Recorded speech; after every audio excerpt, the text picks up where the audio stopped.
Okay, we are on the last part of the chapter, that is fifth one, where Dr. Sadao was taking care of this thing that this man should be killed in his house by the killers who would be sent by the general. Then the third night, of course, must be the night. The wind changed to quiet rain, and the garden was full of sounds of dripping elves and running springs. Sadao slept a little better, but he woke at the sound of crash and leaped to his feet. Now, the third night, 2 nights have already passed, he was worried, but now this third night, rain is there. Elves here refers to the edges of the roofs, from where the rain come across and this fell down. And this he was sleeping that night a little bit better, but in the morning, maybe he woke up during the night or maybe the early morning with a crash. He listened in the maybe in the garden. So and he leaped to his feet. He immediately jumped out of bed. What was that? Hannah cried. Hannah also listened to that voice. Even the baby woke at her voice and began to wake. The child also started crying at that time. I must go and see. She wanted to go and see, but what happened, what kind of crashing sound it was. But mentally, Dr. Sadao know this thing, that this sound is of killers, because he had planned that way with General. But he held her and would not let her move. So he know that they might be the killers. So he didn't allow her to go out or move out of their place. Sadao, she cried, what is the matter with you? Don't go, he muttered, don't go. So internally, when you have planned something very cruel against someone, you are afraid internally too. And that what was happening with Dr. Sadao. So he don't want his wife to go out and see what is going on. So he stopped her, and that fear was visible on his face. That fear he could not, he can't help it out showing it to his wife. And his wife analyzed that he was also going through that fear. So his terror infected her, and she stood breathless, waiting. There was only silence. Together they crept back into the bed, the baby between them. Now that fear on her husband's face was making Hannah also terrified. They both were in bed and the baby was sleeping between them, and they didn't move out. Dr. Sadao knew the fact, what was going on. Hannah didn't know that fact, what was going on. But at that, actually, that didn't happen later. You'll come to know in the later part of the chapter. Yet, when he opened the door of the guest room in the morning, there was a young man. He was very gay and had already washed and was now on his feet. He had asked for a razor yesterday and had shaved himself, and today there was a faint color in his cheeks. Now, when in the morning again he opened the guest house, the man was still there. He was happy, and he has already washed and cleaned his face. That shows that he is now comfortable. He is now little bit healthy, that he can do his own work.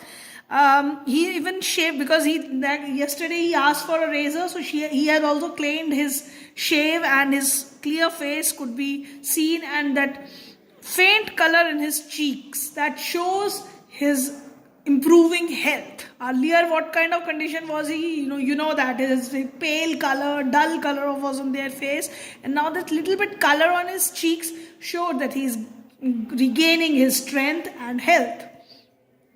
I'm well, he said joyously. Sadao drew his kimono around his weary body. He could not, he decided suddenly, go through another night. It was not that he cared for this young man's life. No, simply it was not worth the strain. Now Dr. Sadao at this point of time decided something else. He don't want to go with this kind of pain or strain, because see, for killing a human being, for a common man, is not a common thing. It is not a common thing for a man. So he don't want to go under that strain once again. So he's planned something else. So he said to him, "You are well." Sadao agreed. He lowered his voice, "You are so well that I think I put my boat on the shore tonight with food and extra clothing in it. And you might be able to row it that little island not far from the coast. It is so near the coast that has not been worth fortifying. Nobody lives on it because in storm it is submerged, but this is not the season of storm. You could live there until you saw a Korean fishing boat pass by.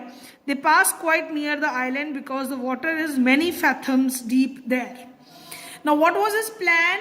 Sadao was thinking that he's going to put a boat there with food and clothing, everything in that boat which this man requires, and he asked him to go to that island there.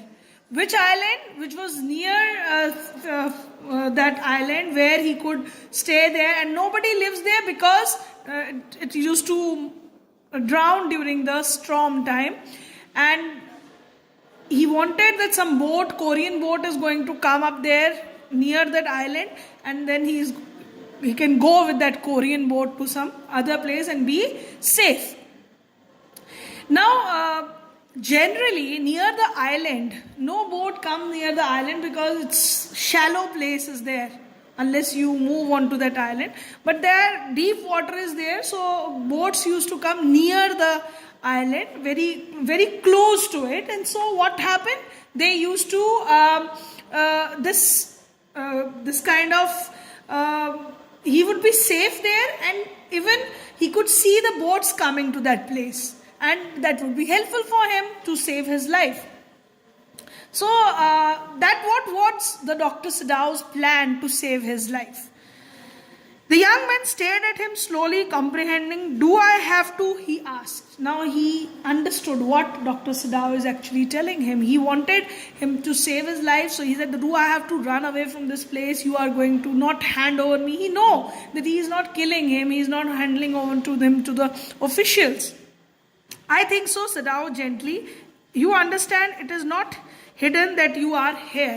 He just let him know that it's not a hidden fact that you are here at our house and you are safe. It is known to everyone. Known to whom? Servants, through everyone. It is known to everyone. So it is not a hidden fact now. So the young man nodded in perfect comprehension. "Okay," he said simply.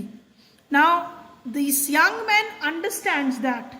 He comprehend means he understands everything what Sadao said to him, because he know that he's not if he is not safe for their family, and definitely he has to run away from this place, otherwise any official is going to caught him, or he's going to catch them, and he'll be uncomfortable and definitely he would suffer. Sadao did not see him again until evening. As soon as it was dark, he had dragged the stout boat down to the shore, and in it he put food and bottled water that he had brought secretly during the day, as well as 2 quilts he had brought at a prawn shop. The boat he tried to a post in the water, for the tide was high, there was no moon, and he worked without a flash. So till evening he didn't see that man, and in the evening, in the dim moonlight, he worked there. He put the boat, all the eatables, even the water bottles, and he brought even the quilt. So he is taking care of every comfort of that man. So it is visible, so that he could survive there alone on that island. When he came to the house, he entered as though he was just back from his house, and so Hana knew nothing. "Yumi was here today," she said as she served her supper. Though she was so modern, still she did not eat with him. Yumi cried over the baby. He went on with a sigh. She misses him so. Now again, she told her that Yumi, when he came back to us, he didn't tell anything about all this plan to his wife, Hana. She was ignorant of this fact that he's planning for the escape of this prisoner. So she simply gave him a supper and told him about the regular activities, that Yumi came today to her house, and she said that and she was crying over the baby. She might be missing, because the attachment was there of that nanny with that child, so she was missing him. And even she also misses him, and the baby was also crying. So that shows that they have attachment with the children. And here it is also reflected that Hannah didn't eat with his husband. She served him supper, but she didn't eat, though she was modern lady, but that was the custom, the way they used to attend their husbands. The servants will come back as soon as the foreigner is gone, Sadao said. Now he tried to comfort his wife that servants will be back, no, don't worry, when this prisoner will be gone. He went into the guest room that night before he went to bed himself and checked carefully the American's temperature, the state of wound, and his heart and pulse. The pulse was irregular, but that was perhaps because of excitement. The young man's pale lips were pressed together and his eyes burnt. Only the scar on his neck were red. Now he, as a doctor, went to his room. He checked him, his pulse. It was a little bit high because he might be excited. So that excitement could be seen on that face of that foreigner. So this American, he, as a doctor, go through all the checkups of his wounds, everything. I realize you were saving my life again, he told Sadao. Not at all, Sadao said. It is only inconvenient to have you here any longer. He had hesitated a good deal about giving the man a flashlight, but he had decided to give it to him. After all, it was a small one, his own, which he used at night when he was called. Now this is what this man did. He talked to that man. He thanked this prisoner of war, thanked Sadao that you are again saving my life. First he saved his life when he operated on him. Second, he is saving his life from the officials now by helping him out to escape from that place. But Sadao is not agreeing with this. He just wanted to show that he is not concerned for this man. He is doing all this for his own family, because you are inconvenience to us. You are a troublesome person for us. That's why I am helping you out. So he has now he don't want to give his torch. Flashlight refers to a torch which he used at night, but still he gave it to him because he know that he might be requiring it, and you will come to know why he gave that torch to him. If your food runs out before you catch a boat, he said, signal me to flash. At the same instant the sun drops over the horizon. Do not signal in darkness, for it will be seen. If you are all right but still there, signal me once. You will find a fresh fish easy to catch, but you must eat them raw. A fire would be seen. Now he is trying to help him out how to survive on that island. He said that even if you didn't find any boat and your food is over, what you have to do is give a 2 flash of this light. That's why he gave his torch, that flashlight, to him. So you have to give, and he even warned him that when the sun goes down the horizon, that is in the evening time, you flash that light, because he could see that at that time. And because if he's going to signal that light during the night hours, other people on the place would know that somebody is there on the island. So you don't want that any other person should know that somebody is there on that island. And then he also gave him another advice that if you are all right and still there, simply signal me once. One signal symbolizes that you are all right there. 2 flashlights symbolizes that food is over. And he even told him that you can find fresh fish there, but don't burn fire, because fire could be seen from far off place. So he is advising him properly. Okay, the young man breathed. So he got the advice. He understood what the advice was given to him. He was dressed now in a Japanese clothes which Sadao had given him, and at least moment Sadao wrapped a black cloth about his blunt head. Now Sadao said, the young American without a word shook Sadao's hand warmly and then walked quite well across the floor and down the step into the darkness of garden. Once, twice, Sadao sought his light flash to find his way, but that would not be suspected. He waited until from the shore there was one more flash, then he closed the partition. That night he slept. Now this American thanked him. He was in Japanese clothes, which Sadao has given to him, and he wrapped a black cloth about his blonde head, so that head should be covered. So all these small things look small, but what it is reflecting the care which unknowingly this Dr. Sadao was showing towards this prisoner. And he thanked him for all this. He warmly shook the hand with Sadao, and when he walked from there, he showed light to him even so that he can walk properly there. And that night he was relieved and he slept in a better way. Previously he was not able to sleep because that consciousness was there that he has planned to kill that man with general. So he was not able to sleep properly. See? So you say the man escaped, the general asked faintly. He had been operated upon a week before, an emergency operation to which Sadao had been called in the night. For 12 hours, Sadao had not been sure the general would live. The gallbladder was much involved. Then the old man had begun to breathe deeply again and to demand food. Sadao had not been able to ask about the assassins. Now, so far as he knew that they had never come, the servants had returned and Yumi had cleaned the guest room thoroughly and had burnt sulfur in it to get the white men's smell out of it. Nobody said anything, only the gardener was cross because he had got behind with this Cheranthisimum. This is the name of the flower, scientific name. I am not able to pronounce it right like that. So it is a kind of flower, Guldaudi. It's the common name is Guldaudi. That kind of flower it is. So this man,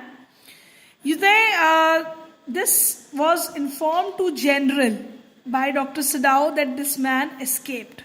He told this thing to general. When the journal asked faintly, and he was very faint voice, he said this to doctor, that he said that he escaped. Now, this was the condition about the general being told here, that he was operating on him. It was an emergency. His gallbladder was not working. So we come to know that doctor was operating on him there. He was in a very bad condition, 12 hours. He was unsure that he is going to live, this man. So again, this general condition was very bad, to whom he is taking care. Now all the servants have come to that place, and Sadao didn't ask from the journal about the killers, that why they didn't come to their house, but he told him that he's not there, he ran away. Servants were there in the house, Yumi cleaned the house, he burned the sulfur in the house so that no smell of that white person should be there in the house. This gardener was there behind the flowers. He didn't come there.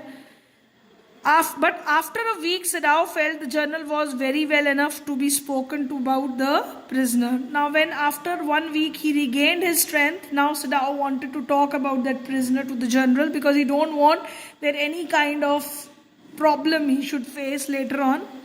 Yes, Excellency, he escaped, Sadao now said. He coughed, signifying that he had not said all he might have said, but was unwilling to disturb the journal further.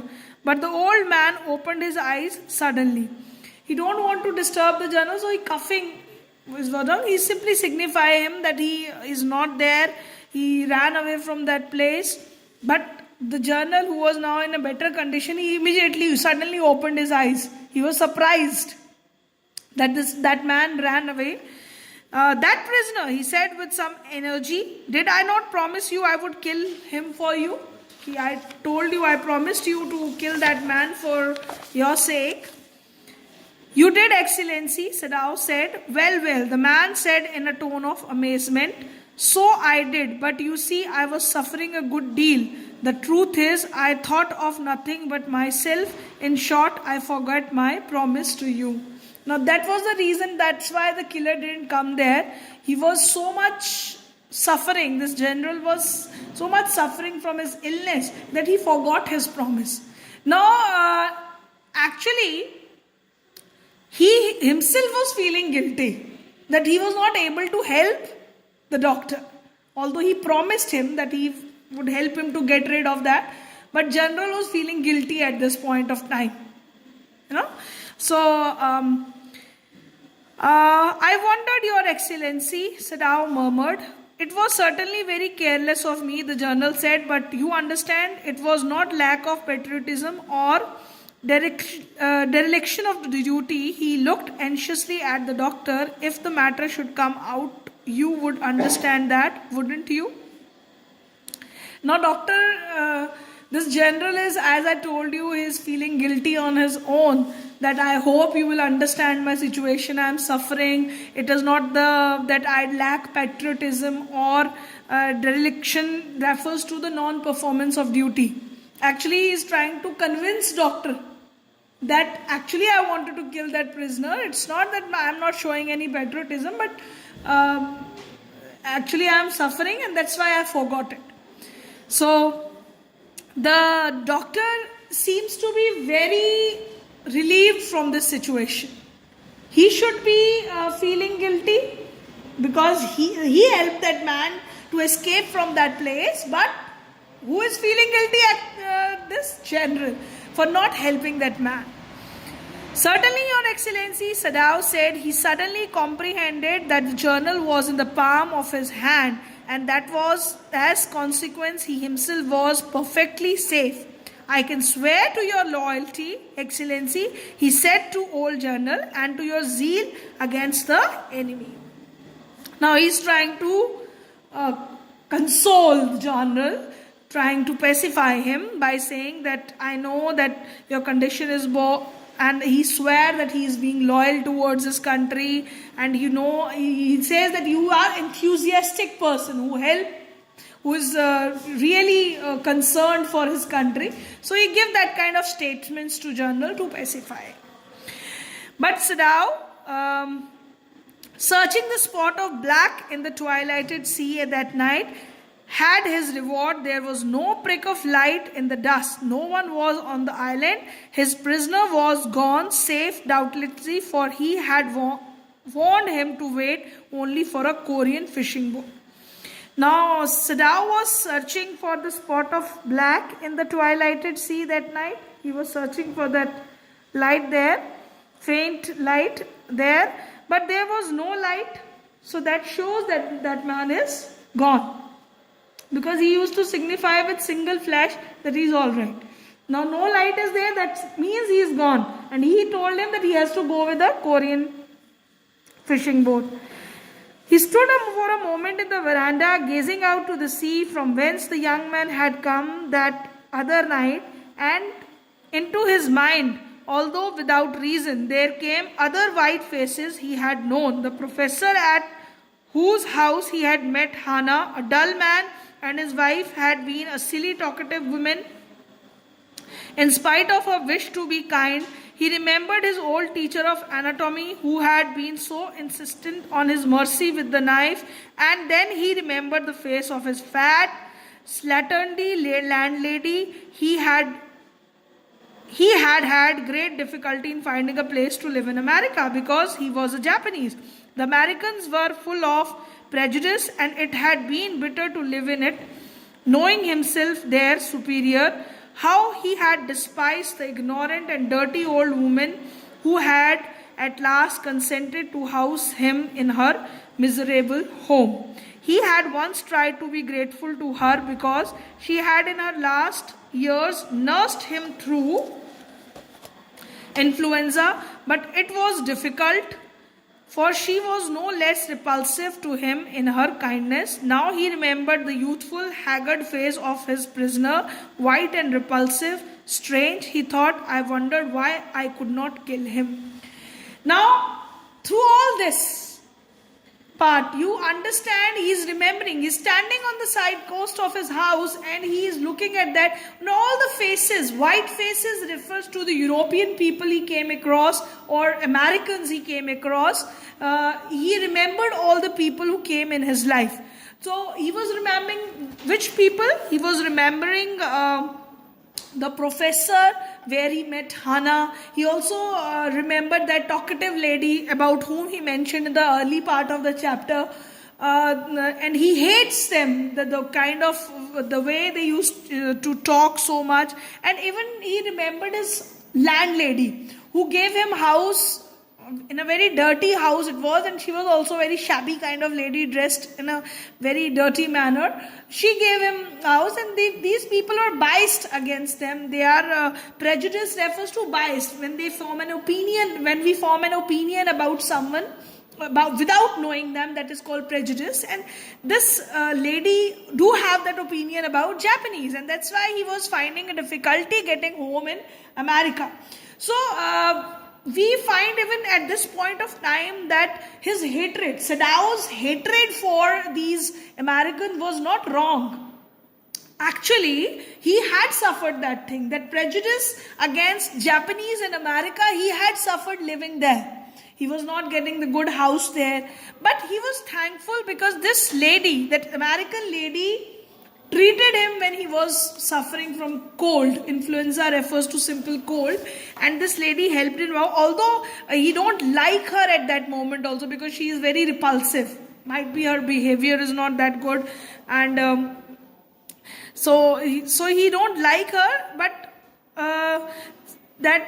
at this moment he also remembered the dull thin face of that prisoner who was in his home, and he referred that his face was white and repulsive. Repulsive here refers to hateful.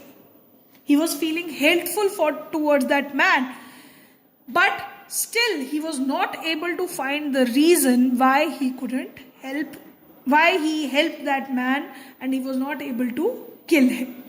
So that's how this chapter ends.